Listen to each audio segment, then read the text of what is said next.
April 12 புனித Julius.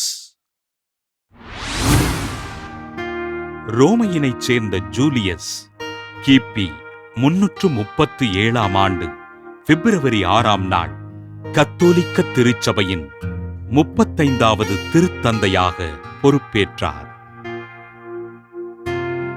மக்கள் இறை வழிபாடுகளில் பங்கேற்பதற்கு வசதியாக ரோமையில் பேராலயங்களை கட்டி எழுப்பிய திருத்தந்தை ஜூலியஸ் அனைத்து ஆலயங்களிலும் குருக்களை நியமனம் செய்தார். கிபி 338 ஆண்டு நிலவிய ஆரிய பதித கொள்கைக்கு கடும் கண்டனம் தெரிவித்த திருத்தந்தை ஜூலியஸ், ஆண்டவர் இயேசு இறை இயல்பும் மனித இயல்பும் உடையவர் என்பதினையும், அன்னை மரியா இறைவனின் தாய் என்பதையும் தன் மறையுரையினால் ஆழமாக எடுத்துரைத்தார்.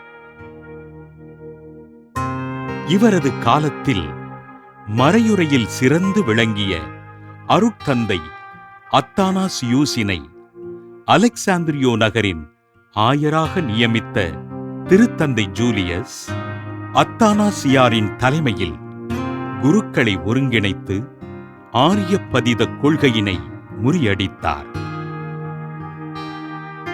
கீழ்த்திருச்சபை, மேல் திருச்சபை என்று இரு பிரிவுகளாக இருந்த கத்தோலிக்க திருச்சபையினை ஒன்றாக இணைத்த திருத்தந்தை ஜூலியஸ், ரோமையின் ஆயரே திருச்சபையின் தலைவர் என்பதினை அறிவித்தார்.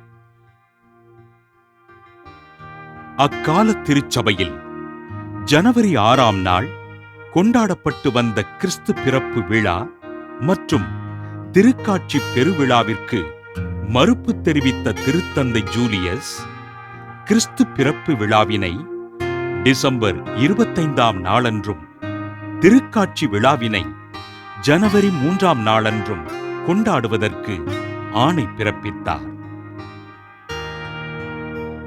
ஆரிய பதித கொள்கை தவறானது என்று மக்களுக்கு எடுத்துரைத்த திருத்தந்தை ஜூலியஸ், கிபி 352 ஏப்ரல் 12 விண்ணகமடைந்தார்.